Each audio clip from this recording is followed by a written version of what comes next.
Hi friends, welcome to Pooja ஸ்டினிவல் channel. இன்னைக்கு நம்ம வெந்தயக்கீரை பொரியல் எப்படி செய்யலாம்னு பார்த்துடலாம் வாங்க. வெந்தயக்கீரை வந்து பார்த்தீங்கன்னா உடம்புக்குலாம் ரொம்ப குளிர்ச்சியாக இருக்கும். இது வந்து கீரை வந்து ரொம்ப ரொம்ப நல்லது உடம்புக்கு. வாங்க இது வந்து எப்படி பொரியல் செய்யலாம்னு பார்த்துடலாம். இதுக்கு வந்து பார்த்தீங்கன்னா 2 கட்டு கீரை எடுத்திருக்கேன். வேரெல்லாம் வந்து கட் பண்ணிட்டு தண்ணும் கட் பண்ணிட்டு இந்த மாதிரி இலையை வந்து பொடி பொடியாக நறுக்கி வச்சிருக்கேங்க. பாருங்க, இந்த அளவுக்கு பொடி பொடியாக நறுக்கி வச்சிருக்கேன். இது வந்து நல்லா தண்ணி ஊற்றி அலசிட்டு வந்துடலாம். கீரை வந்து இந்த மாதிரி படிப்படியாக கட் பண்ண முன்னாடியே அலசிடலாங்க. அது என்ன இருந்தாலும் இந்த மாதிரி குட்டி குட்டியாக அழுக்கெல்லாம் இருக்கும். அதனால ஃபஸ்ட்டு அரைஞ்சிட்டு அதுக்கப்புறம் அலசி கூட போட்டால் ரொம்ப சத்தெல்லாம் போயிடாது தண்ணியில். இந்த மாதிரியும் பண்ணிக்கலாம். இந்த மாதிரி ஓரளவுக்கு நல்லா அலசி எடுத்துட்டு வேற குண்டால அப்படியே போட்டுடலாம்.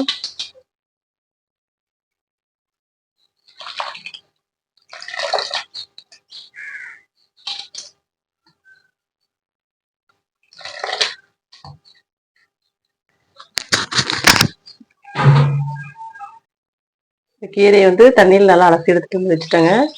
2 டைம் போட்டு தண்ணி ஊற்றி நல்லா அலசி எடுத்தாச்சு. இதை வறுத்துக்கலாம்.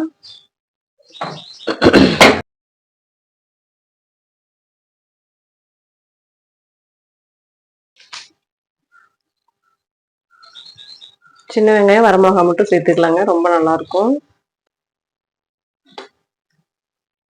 சின்ன வெங்காயம் பொடி பொடியாக கட் பண்ணி எடுத்து வச்சாச்சு. இப்போ எண்ணெய் வந்து நல்லா காஞ்சிருச்சுங்க. கொஞ்சமாக கடுகு போட்டுக்கலாம்.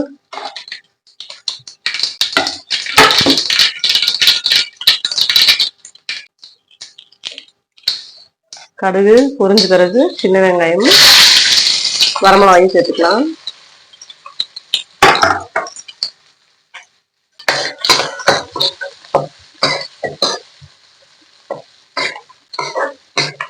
வெங்காயம் வந்து நல்லா வணங்கட்டும். வெங்காயம் வணங்கின பிறகு நம்ம எடுத்து வச்சிருக்கிற வெந்தயக்கீரை வந்து சேர்த்துக்கலாம். தண்ணீரெல்லாம் ஓரளவுக்கு அடிஞ்சிருச்சுங்க.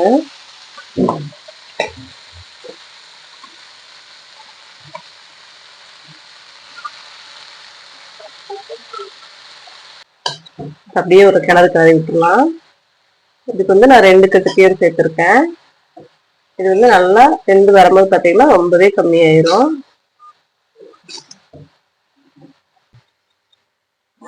இப்போ கீரைக்கு உப்பு போட்டுக்கலாம்.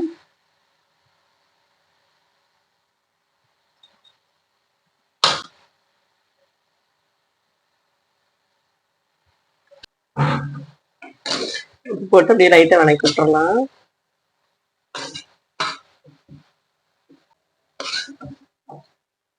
கீரை வேகும் போதே பார்த்தீங்கன்னா அதில் இருக்கிற தண்ணி அப்படியே இந்த மாதிரி வடிஞ்சு வந்துடும். நல்லா அந்த தண்ணியிலேயே நல்லா வெந்து வரட்டும். இது அப்படியே இருக்கட்டும் கொஞ்ச நேரம்.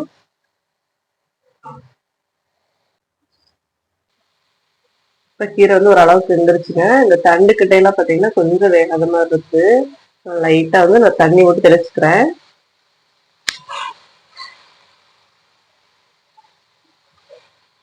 அது அப்படியே வேகட்டும். இது அப்படியே நல்லா சுண்டி வரும்போது நம்ம தேங்காய் பூ போட்டு இறக்கிக்கலாம். வெந்தயக்கீரை நம்ம என்னதான் வதக்கி எடுத்தாலும் பார்த்தீங்கன்னா லைட்டாக கசப்பிடிக்கிற மாதிரி இருக்கும் சாப்பிடும்போது. அதனால தேங்காய் பூ வந்து கொஞ்சம் எக்ஸ்ட்ரா போட்டுக்கலாம். நான் வந்து இப்போ ஒரு மூடி தேங்காய் துருவி வச்சிருக்கேங்க. இறக்கும் போது இது சேர்த்துக்கலாம். தண்ணியெல்லாம் நல்லா ட்ரை ஆயிருக்கு, பார்த்தீங்கன்னா தெரியும். இந்த ஸ்டேஜில் நம்ம தேங்காய் பூ போட்டுக்கலாம்.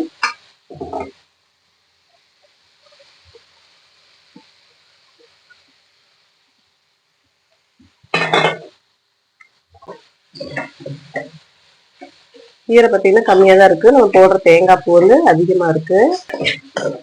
இந்த மாதிரி இருந்ததுன்னா அந்த கசப்பு தன்மை வந்து தெரியாது, நல்லா இருக்கும் சாப்பிடும்போது. இது அப்படியே சாப்பாட்டில் பேசிட்டு கூட சாப்பிட்டுக்கலாம். இல்லை சாம்பார் ரசத்து கூட வச்சு கிடச்சிக்கலாம், ரொம்ப நல்லாயிருக்கும். அவ்வளோதாங்க, ஒரு கிளறு கறி விட்டுட்டு நம்ம ஸ்டவ் ஆஃப் பண்ணிடலாம்.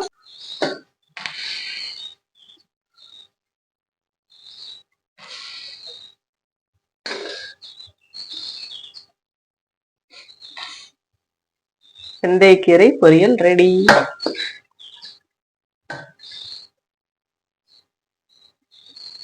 ஓகே ஃப்ரெண்ட்ஸ், இன்னைக்கு நம்ம வீட்டில் வெந்தயக்கீரை பொரியல் வந்து ரெடி ஆயிருச்சு. நீங்களும் இதே மாதிரி ட்ரை பண்ணி பாருங்க. ட்ரை பண்ணி பார்த்துட்டு எப்படி இருக்குன்னு கமெண்ட்ஸ் சொல்லுங்க. உங்களுக்கு பூஜா ஸ்டைலிகள் சேனல் பிடிச்சிருந்தா மறக்காம சப்ஸ்கிரைப் பண்ணிக்கோங்க. இதே மாதிரி நாளைக்கு மறு வீடியோல பார்க்கலாம். பாய்.